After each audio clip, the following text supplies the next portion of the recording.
Ambasadorja gjermane në Kosovë, Angelika Fitzi, tha zërit Amerikës se brenda pak javësh, Kosovën e pret vala e kthimit të atyre që muajt e fundit kanë migruar në rrugë të palishme në vendet e Bashkimit Evropian. Ajo tha se vendi i saj është përballur me shumë fishim të numrit të azilkërkuesve nga Kosova, të cilët nuk kanë pothuajse asnjë mundësi që të sigurojnë qëndrimin në Gjermani. Me ambasadoren gjermane bisedoi korrespondenti i zërit Amerikës në Prishtinë, Besim Abazi. Ambasadorja gjermane në Kosovë, Angelika Fitzi, tha se brenda disa javësh Kosova mund të përballet me valin e kthimit të atyre që muajve të fundit kanë migruar në rrugë të palishme në vendet e Bashkimit Evropian.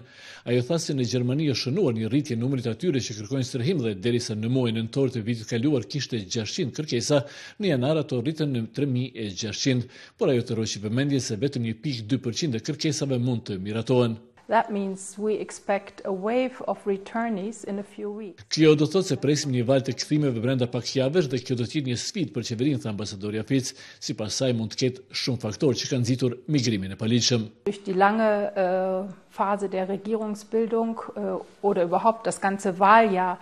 Një ndërta mund të jetë periudha shumë e gjatë para krijimit të qeverisë. Në përgjithësi është një vit jo shumë premtues për zhvillimin ekonomik dhe njerëzit janë të dëshpëruar me këtë, duke humbur edhe shpresën. Këtu përfshihet edhe fakti që njerëzit mund të mos kenë një vend pune dhe kanë humbur besimin për të ardhmen. Një faktor tjetër mendoj se janë premtimet që u bëjnë trafikantët që i mashtrojnë duke dërguar në vendet e Bashkimit Evropian dhe nga kjo kontrabanda të përfitojnë shumë. Një arsye tjetër është edhe grumbullimi i problemeve të shumta me të cilat janë përballur njerëzit për një kohë të gjatë, por për të cilat nuk mund që detyrimisht të bëhet përgjegjëse qeveria aktuale, sepse ato janë grumbulluar për një kohë të gjatë. Porosia ime për qytetarët, tha ajo, do të ishte që të japi një vit kohë qeverisë aktuale në mënyrë që të mund të dëshmojë vetëm me punën që ka marrë përsipër, edhe për cilën ajo do të jetë edhe mbështetjen e Gjermanisë. Ajo tha se tashmë ka filluar një fushat për të shpjeguar se premtimet që mund të marrin sërim në Gjermani nuk janë të sakta.